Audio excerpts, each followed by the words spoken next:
Bonjour Jessica. Alors, pour une fois, j'accueille la fondatrice d'une entreprise qui n'est pas dans un secteur masculin. Mais alors vous, voilà, donc vous êtes sur les produits de beauté. Donc, vous avez fait, et ça ne doit pas être facile, vous avez lancé une nouvelle gamme de produits de beauté. Alors, quel est votre parcours et quelle a été votre motivation donc, pour créer cette entreprise? Alors, bonjour Maïté. Mon parcours, j'ai d'abord une formation scientifique, puisque j'ai un diplôme de physique-chimie des systèmes colloïdaux. Et donc, j'ai une formation professionnelle de responsable développement dans des entreprises cosmétiques, et notamment des entreprises cosmétiques bio, donc du secteur en fait de la région. Et donc parce que passionnée de cosmétique, donc passionnée également de recherche, donc j'ai fait mes études dans ce sens et un travail dans ce sens. Et par volonté, en fait, par choix de créer une entreprise correspondant aussi à des valeurs que je voulais propager via l'entreprise. Donc j'ai décidé de créer une entreprise. J'ai quitté le monde salarié en début octobre 2007 et fin octobre 2007, j'ai rencontré un safranier basé en Provence qui donc m'a appris que la culture de safran était basée en Provence depuis plus de 500 ans et qui m'a permis également de découvrir donc à la fois ce métier, des hommes passionnés et que la partie en fait de la fleur qui est la partie pétale, puisque la fleur de safran c'est du crocus, voilà, donc le crocus. En fait, le safran qu'on a l'habitude d'utiliser essentiellement dans l'alimentaire, donc c'est l'épice et c'est la partie stigmate, et la partie en fait de la fleur, le reste de la fleur n'est pas utilisé. Ah oui. Donc du coup, je trouvais ça intéressant de travailler sur cette fleur pour valoriser à la fois un métier local, une fleur, et trouver en fait une application cosmétique. Donc en fait là, ça optimise en plus la production de ces fleurs de safran, puisque vous récupérez ce qui jusqu'à présent n'était pas utilisé en fait. Exactement, en fait ça valorise la fleur. Et puis ça permet de travailler aussi sur la filière, puisque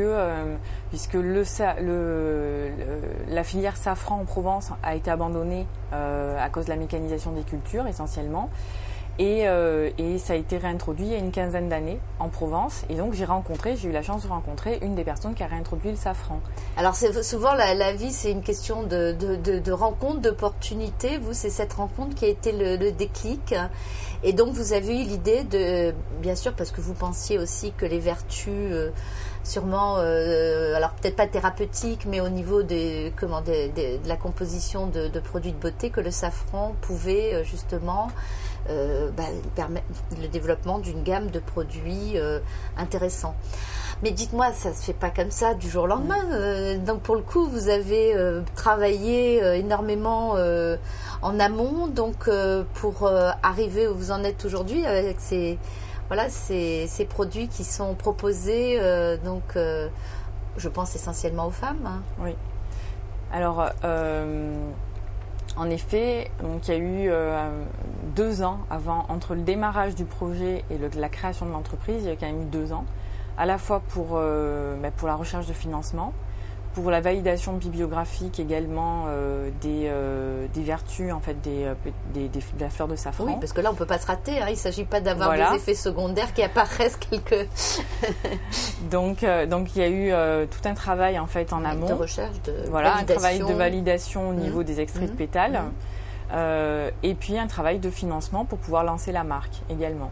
C'est-à-dire j'ai été accompagnée en fait localement, puisque la société est basée sur Avignon, par des structures d'accompagnement, donc qui m'ont permis de travailler sur tout ce qui était monter un plan d'affaires et voir en fait comment on pouvait travailler sur le compte de résultat, voilà. Alors, qu'est-ce qui a été le plus dur pour vous? Est-ce qu'au départ, vous aviez cette passion, vous étiez motivé à fond? Est-ce que vous avez dû faire quand même un petit diagnostic de vos motivations, ou vous n'aviez aucun doute?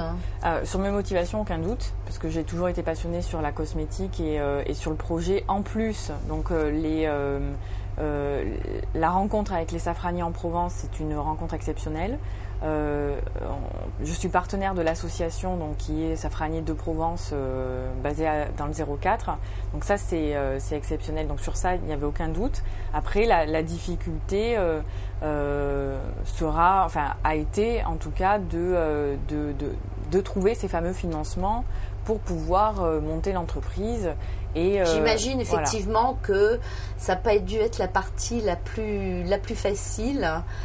Compte tenu de ce qu'on disait tout à l'heure, donc effectivement, dans un secteur extrêmement concurrentiel, ça ne doit pas être évident. Enfin, vous y êtes arrivé. Voilà. Oui. Bon.